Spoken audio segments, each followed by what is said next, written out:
Good afternoon, everybody. Hi, so thank you all for being here on this gorgeous La Jolla sunny afternoon. It is wonderful to have you here. My name is Candace McGee, and it's my great privilege, and those of you who know me know it's my great joy to shepherd the concert series. This is such a wonderful mission and ministry of the La Jolla Press Church, and we really thank our senior leadership, our senior pastor, for everything that he does to support this, and all of our staff, and our volunteers, and we're just very grateful for all of that. And we're super grateful for you to be here, because without you, it would just be me and these wonderful artists. So thank you for being here. As a matter of fact, how many of you are here for the first time? Yeah, I'm going to bet money that some of you have footed the bill for music lessons. Some of you have been teachers, music educators, and a lot of you are probably good old fans of classical music. So thank you all for being here. For the rest of you who didn't raise your hand, please turn around and say hey to somebody who may be new, and welcome each other to this facility for just a minute. So just say hi.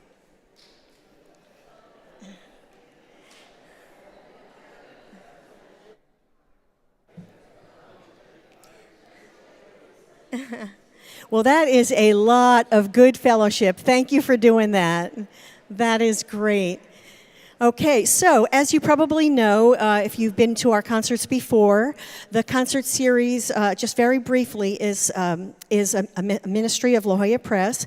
This is funded by the kind hearts of people who believe in the importance of music and the blessings of music in our lives, and we're very thankful for that. We could not do it without you. We do not receive any church funding, and we're grateful for the gorgeous facility that we are able to produce these concerts in. So with that, I'm just going to say one or two more things. At intermission, we'll have a few more comments to share with you and show you where the restrooms are, if you're new. But for now, in your program, there is... That's an active program. In your program, there's a lot of good information. You'll read about the artists, you'll see the program, and also contact information. If you'd like more info about what we do here and want to be a part of it by volunteering, that would be awesome. So, our first guest is Christian Gonzalez. He's a local young man who has done an extraordinary job of being very dedicated to his craft, and he will come out now and perform. And then Emily Weinberg, who is also local, will come and do her set of 4 songs, and then we'll finish the first half with Christian. So I hope you enjoy it, and we're really looking forward to having a quick chat with you at intermission or before intermission, and I hope you just have a splendid time, and thanks for being here.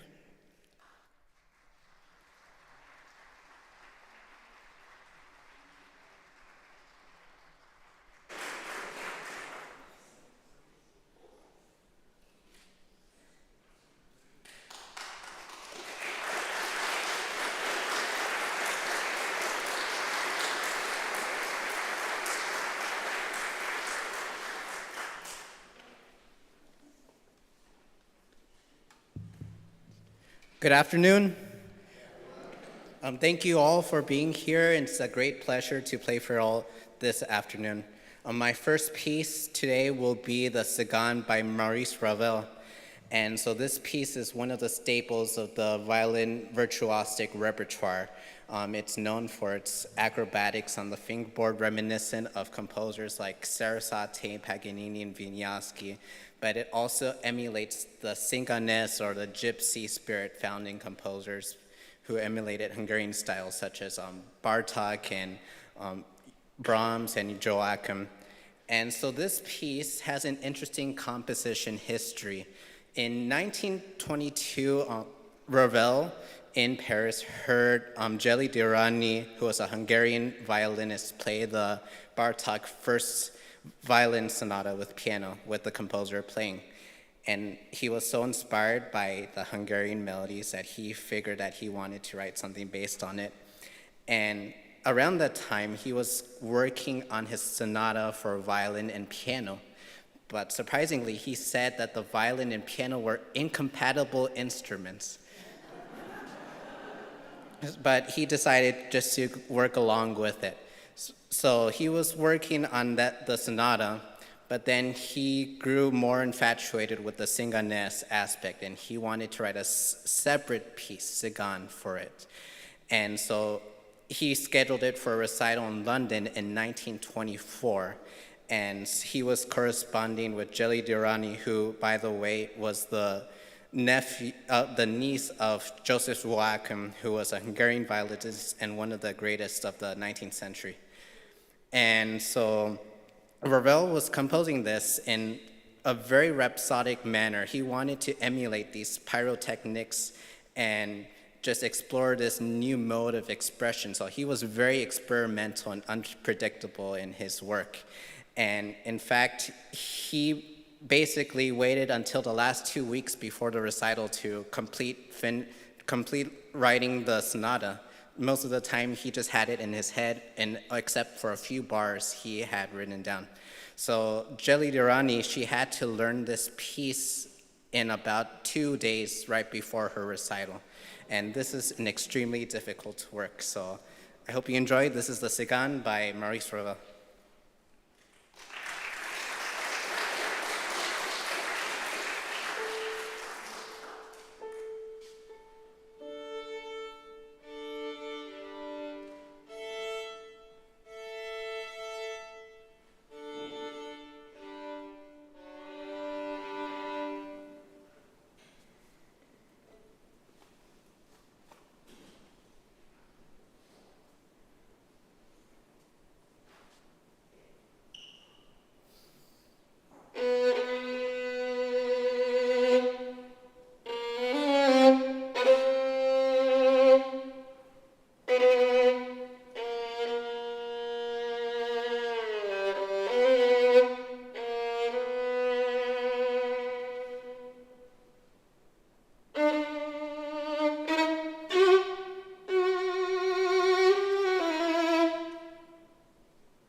guys all so much for coming out. I'm sure that Candace covered all of this at the beginning, but I wanted to provide a little bit of context for the pieces that I'm going to be doing today. So I thought that I would give a little bit of story in between each one. The first piece that I am doing is Smanie Implacabili from Così fan tutte, for those of you who are familiar. And the best way that I can think to categorize this is a mental breakdown on stage.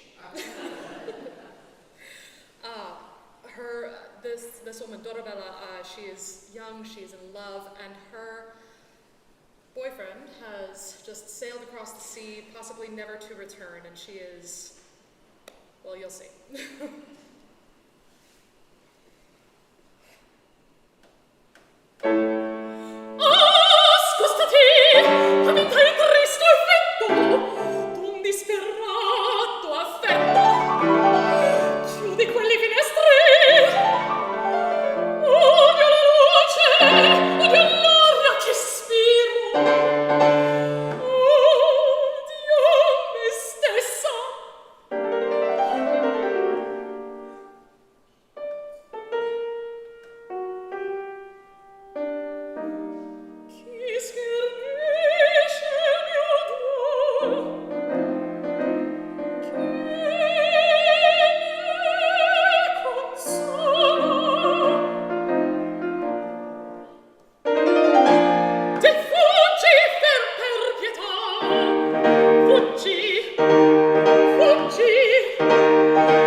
Can everyone in the back hear me?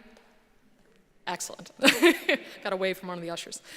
All right, the next piece is also about a woman who has been jilted, but in a very, very different part of her life. I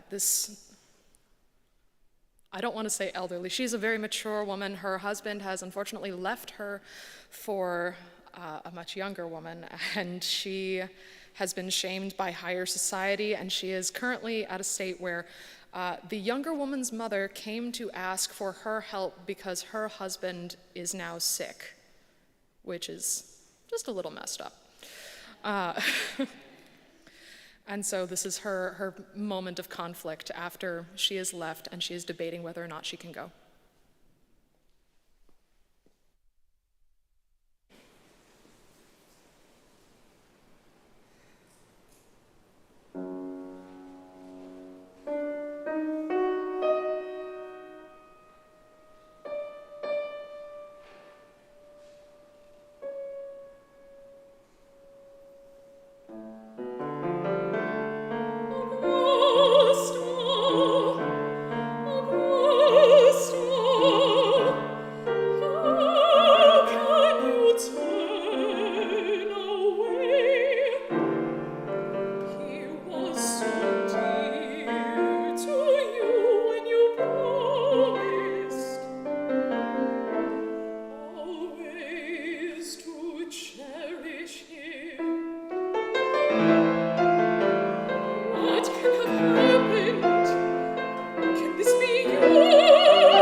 Thank you very much.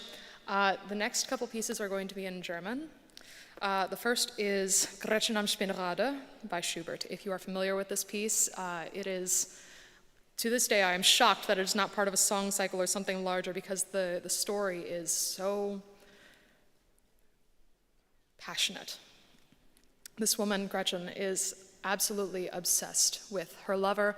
He has seduced her to the point of she can't think of a single other thing, and he's not here.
Thank you.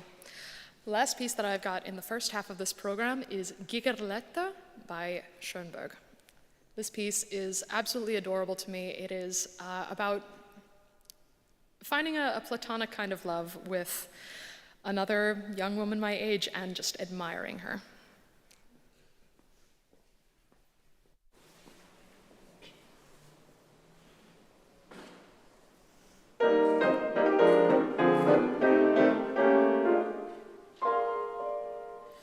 Fräulein Gigerletta lud mich ein zum Tee. Ihr und mal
My next piece will be the Chaconne from the second partita for solo violin in D minor by Johann Sebastian Bach.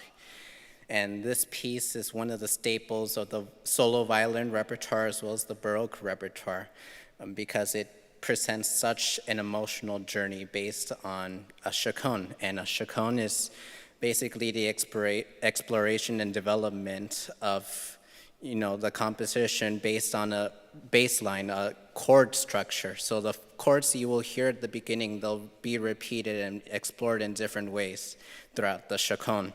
And so you will hear different aspects of Baroque music. You will hear things that emulate the organ. You will hear polyphonic music, almost like a fugue. You will hear Alberti-based figures arpeggiated, when I arpeggiate chords, and you'll just hear so much of what Baroque music was at the time. And Bach decided to put all of that in this piece and create such an emotionally rich journey. So I hope you enjoy the Chaconne by Bach.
Okay. These kids are pretty darn good. I really wish you all could have seen your faces during this whole first half of the concert. It was amazing to have you here with them, and we thank you for that.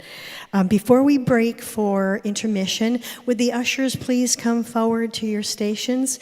This is a time for a free will offering. I think you'll all admit you're getting your money's worth today at the price of admission here at La Jolla Press, but we do rely very much on our goodwill offering from you, so thank you for that.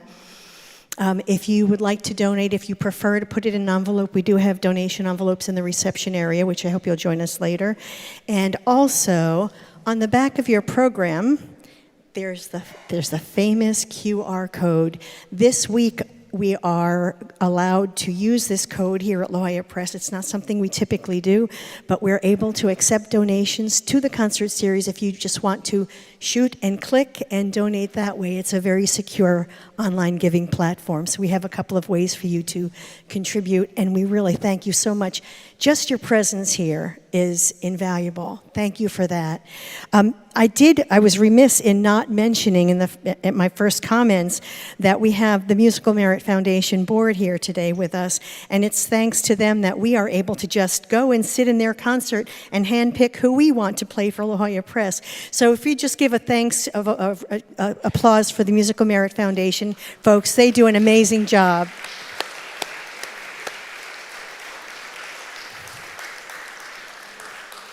And also, the accompanists are fantastic. Brian Verhoy, who accompanied.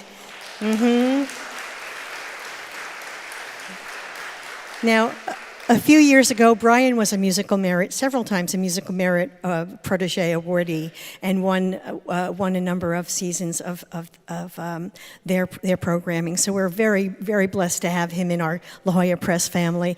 And also, Dr. Yuan Lee is such an accomplished educator and choral director and a beautiful pianist. So it's awesome to have her with us today. So we're very glad to have them. So the other thing, I just want to take 2 minutes before I point out where the restrooms are. Our online friends, thank you for being there. We know that we have a lot of friends all around the world, many places, sending us notes saying, hey, I'm not there, but I wish I could be there, but I can hear you online. And that is another great thing about this church that makes it possible for us to have a high-quality tech team and incredible just the equipment and the whole physical, logistical thing they make happen. I don't know how they do it, but thank you for that. Now, let's see. So I think now you probably want to know that the restrooms are out this door and just in the hallway here, and their water fountain, and right across the patio here. If you want a 10-minute break or so, I know you're going to want to hurry back and hear more of these amazing artists. So thanks for being here, and I hope you come back next month for another concert. Thank you.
Okay, we are gathering our artists for the second half, if everybody's getting comfortable again.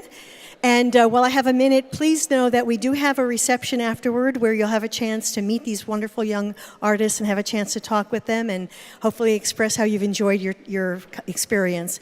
So we're going to start in a moment as soon as Emily comes back on. Thank you.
you very much. That last time I had the opportunity to work with the composer on it, and it's just such an emotional experience and looking for hope.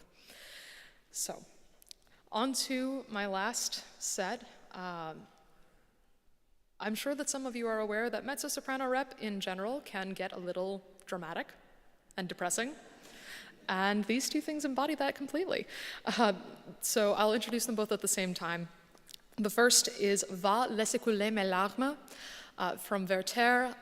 My character, Charlotte, is torn between her husband and Werther, her lover, who there was no infidelity, but he loves her, she loves him. It's just so complicated, and he wants her to leave her husband, and she can't. And this is a moment where she is absolutely destroyed by the fact knowing that she cannot be with the person that she actually loves with all of her heart.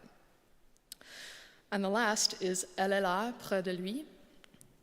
And I'm sure that you're going to see a theme here, but Mignon is yet another woman who is in love with a man who is in love with someone else. And she's seen finally the light that, she is so infatuated with him. He saved her from an awful situation, and she sees him laughing with this other girl, and the realization hits her that it can never be, and she is absolutely so devastated that she contemplates taking her own life.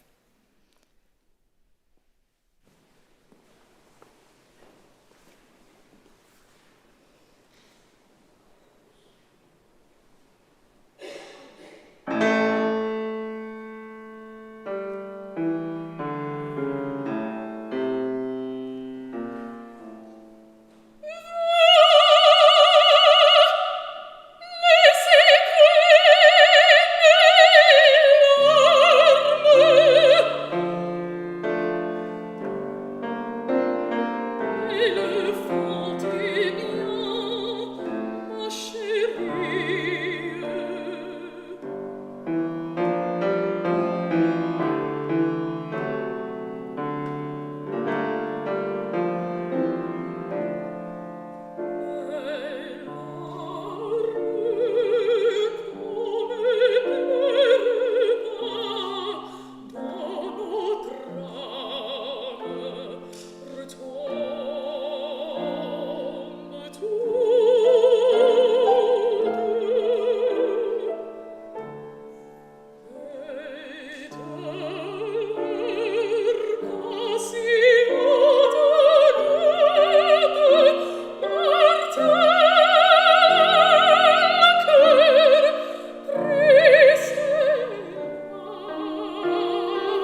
So before I talk about my final piece, I would just like to say that I'm very grateful and honored to be here once again, and I'd like to say thanks to you all for also coming here this afternoon too.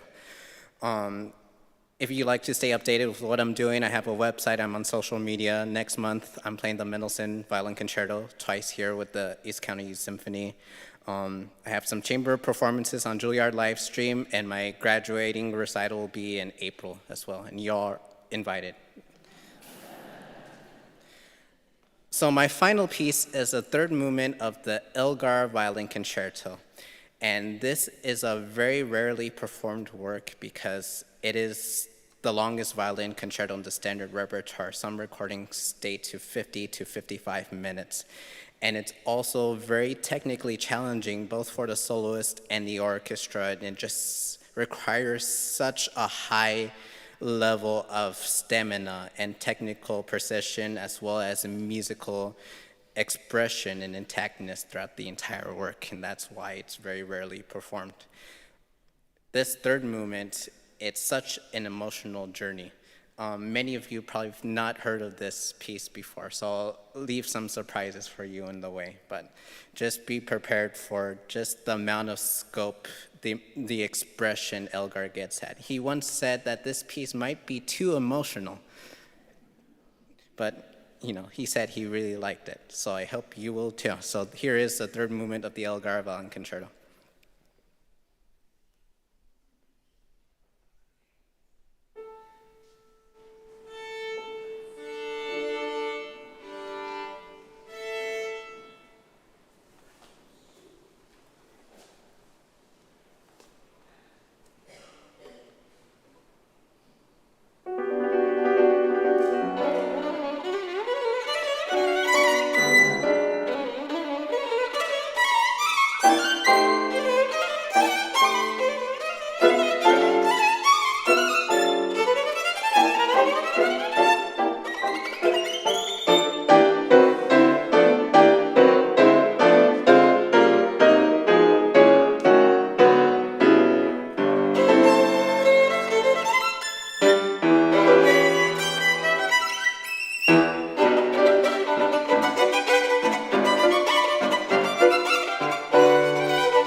See you at the reception.